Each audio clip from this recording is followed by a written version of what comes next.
let's start. Question number 13. A local university football team has added a national power to next year's schedule. A local university football team has added a national power to next year's schedule. The other team has agreed to play the game for a guaranteed fee of $100,000, means 1 lakh. So अब के भयो other टिमहरुले के agree भयो भने कि हामी guaranteed fee हैन $1 लाख मा हामी खेल्छौं. सबै प्लेयरले ग्यारेन्टेड टोटल अमाउन्ट यति लिन्छ. पछि तिनीहरुले आफूमा शेयर गर्छन्. गेम जितोस् या नजितोस् हैन उले यति लाख रुपैयाँ लिएर खेल्छ. अनि यति लाख रुपैयाँ लिएर खेल्छ भने यसलाई हामीले एकछिनको लागि फिक्स्ड कस्ट भन्न मिल्छ कि मिल्दैन? Of course, because guaranteed fee means what? Guaranteed fee भनेको मतलब guaranteed fee भनेको मतलब के हुन्छ भने कि यति त एनी हाउ हैन हामीले पाउने पर्ने हुन्छ.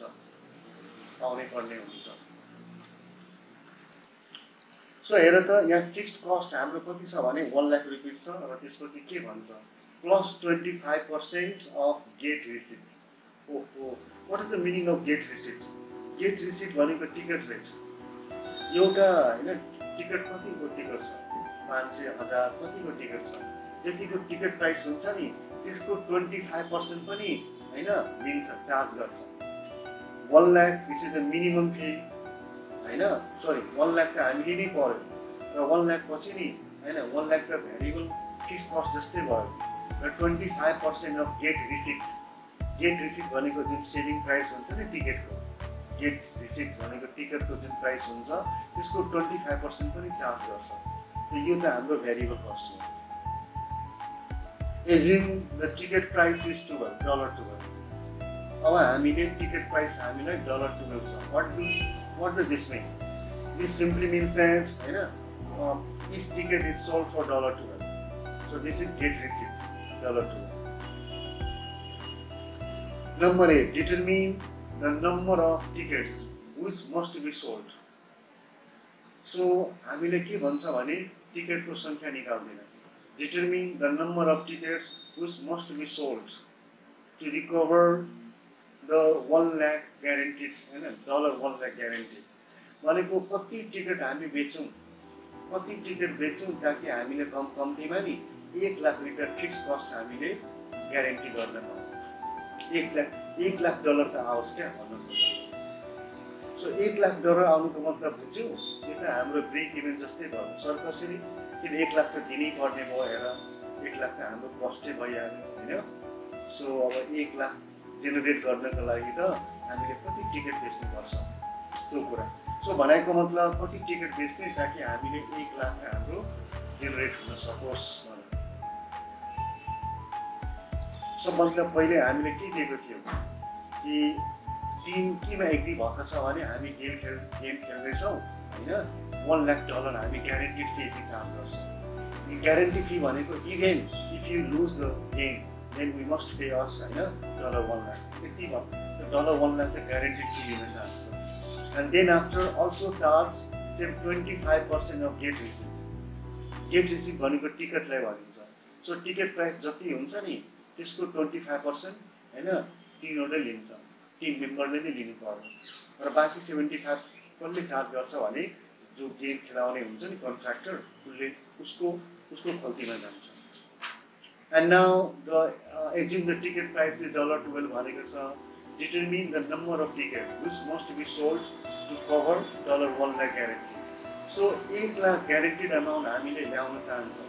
1 लाख हामी क्यास जेनेरेट गर्न चाहन्छ भने हामीले कतिवटा टिकट हामीले बेच्नु पर्यो होला ताकि हाम्रो 1 लाख चाहिँ ग्यारेन्टेड अमाउन्ट चाहिँ कभर होस्.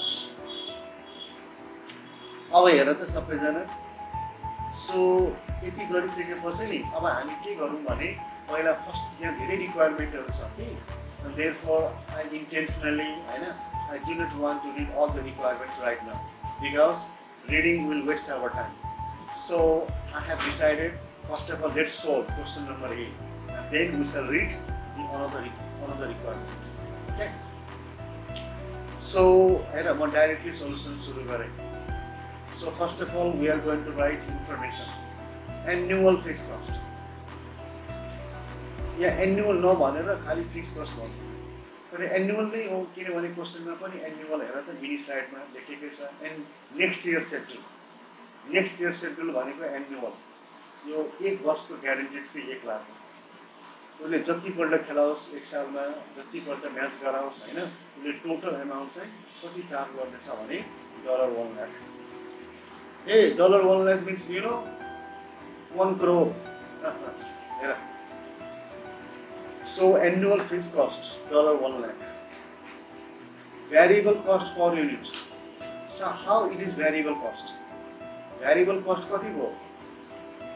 Because the gate ticket price is $12 हैन ticket price हाम्रो $12 छ भने ticket price हाम्रो $12 छ भने त्यो $12 को पनि उसले नि 25% चार्ज गर्छ कसलाई दिनुपर्छ हैन प्लेयरलाई नि दिनु पर्यो $1 लाख पनि दिनुपर्छ र हामीले 25% पनि दिनु पर्यो के गर्ने त सो $12 को हामीले 25% निकाल्दा भन कति भयो $12 को हामीले 25% निकाल्दा हाम्रो कति भयो भन्दा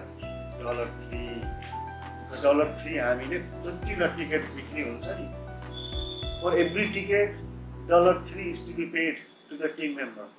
Let's assume that we have sold 1000 tickets. So from every ticket, $3 goes to team. So 1000 into 3, 3000 जान्छ उसले पाउँछ त्यसरी हो पर टिकटमा तिमीले चाहिँ हामीले भेरिएबल कस्ट पे गर्नुपर्छ selling price per unit so what is the selling price per unit can you type what is the amount of selling price simply means the gate receipt the price of ticket and you know from the mini slide this is given $12. $12 is our what selling price.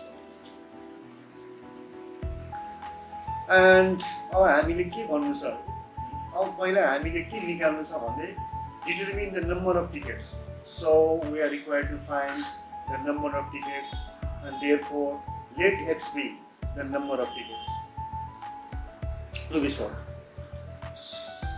अब हामीले के गरिदिनु पर्छ भने सबैजना finding of break even point sir break even point means break even point भनेको नि total cost is equal to total revenue हैन यति उसलाई नि खालि फिक्स कस्ट मात्र दिनु पर्दैन उसलाई टिकट मन्थली न हरेक टिकट बिक्री मन्थली $3 पनि दिनुपर्छ त हामी कति टिकट बेच्यौं ताकि हामीलाई घाटा पनि नहोस् नाफा पनि नहोस् ग्यारेन्टेड 1 लाख हामीले पे गर्छौं त खाली 1 लाख मात्र लिन्छ उसले टिकट पनि त बिक्री गर्छ भने हरेक टिकटबाट त $3 त लिइहाल्छ हैन त्यसैले यहाँ के भनेछ हेर त please leave space for 7 line यो त हाम्रो फिजिकल क्लासमा भएको भए अनि 7 लाइन छोडेर लेख्नु पर्यो working note so let's do first working note finding of cost function cost function means fixed cost plus variable cost into number of tickets sold. So what is the amount of fixed cost? So fixed cost भनेको हाम्रो mini स्लाइडबाट देखिन्छ 1 लाख छ. What is the variable cost per ticket?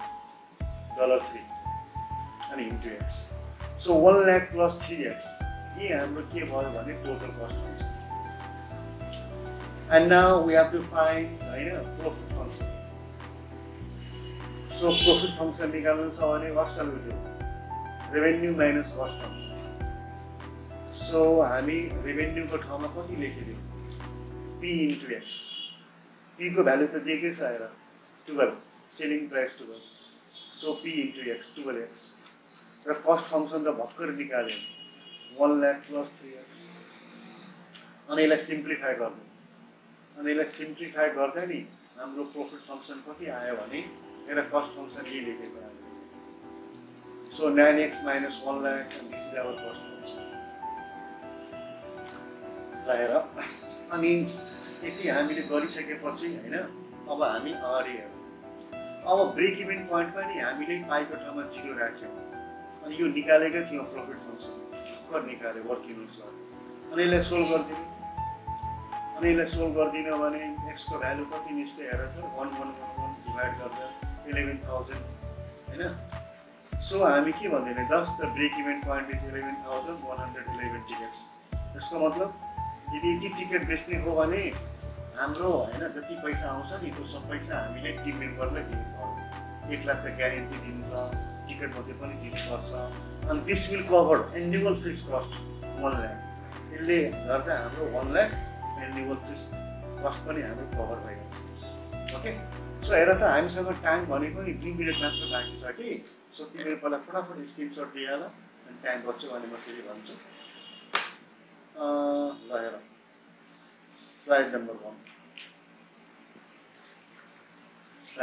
1 अनि त्यसपछि मैले तिमीहरूलाई नि directly यसको नदेखाएर तिमीले यसको कम्प्लिट स्क्रिनसट भोलि दिन पाउँछौ।